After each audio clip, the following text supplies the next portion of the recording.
I no longer I don't read ink print except with a lot of magnification and lamps, which aren't here. So I can't read a couple of poems. So I've recorded them at home in my study. And we're going to, with Stephen's kind help, I'm going to play them with my gadget here. So we'll see how that works. And then I'll recite the poem that I submitted to the Pratt Library contest, October. Okay? So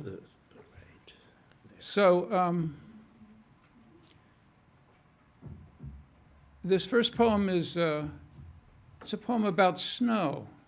The world doesn't need another poem about snow, but I couldn't resist. So it's called Snow Predicted. And we'll see how this goes. No matter what the forecast says about that approaching band of precipitation on the radar, isn't it just right that in real life it's only rain soaking the western counties? And isn't it just right that here our fate remains uncertain? Regardless of whether I'm sure my snow shovel still leans where I left it last March, ready against the garage wall, or whether the city salt trucks are loaded and there's milk enough for a day or two, still the snow arrives, falling indiscriminately, whitening almost everything, and settling into deep stillness any conceivable question of disbelief. Some of you may have gotten a letter from your doctor or been asked,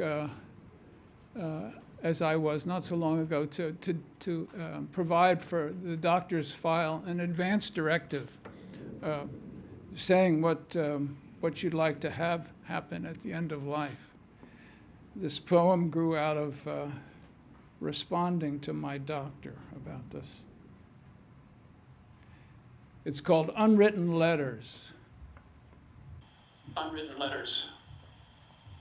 The letter I just posted was not anything very important, a form for my doctor's file, except that it prescribes, after all is said and done, what's to happen to my body.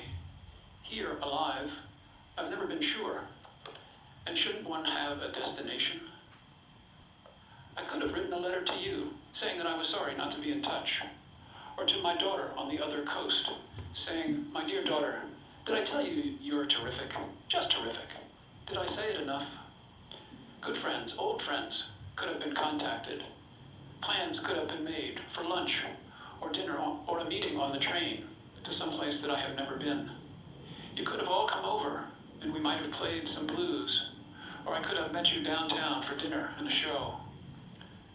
Forgiveness could have been asked for, or we could have laughed our way through a second bottle and not continued old arguments. But no, today was the day, hanging out at home alone, I secured my body's afterlife. And then a poem, Bell Buoy is the title. Something to steer for that's chained against the drift, tolling the permanence of motion, wind and wave indistinguishable, like this present and that past. It rises up and leans down each passing swell, its looming iron presence calling across a stretch of years, back to one late summer day when I was 10 and strong enough to swim way out where the sea is colder in its shadow, and its tolling, its endless tolling, would call me to open ocean and not the channel home. And then October. This poem has a word in it, fan dancers, which is probably clear from the context. But here in the poem, fan dancers, it's a fishing lure. It's a type of fishing lure. So if I can remember it, October. In the windy silence this afternoon, you and I spin cast at perch schooled in that tidewater cove.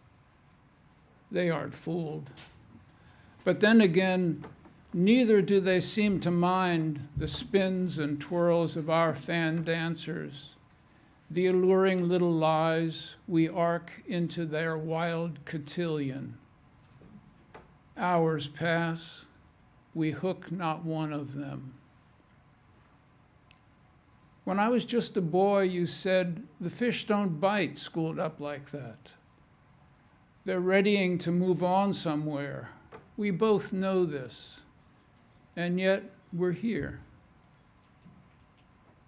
It's not that you've died exactly on these October afternoons, but that you're just off casting, standing in the marshes on some other plain, with red maple leaves falling down from woods across a cove, and a ragged line of geese, a scribble on the leaden sky.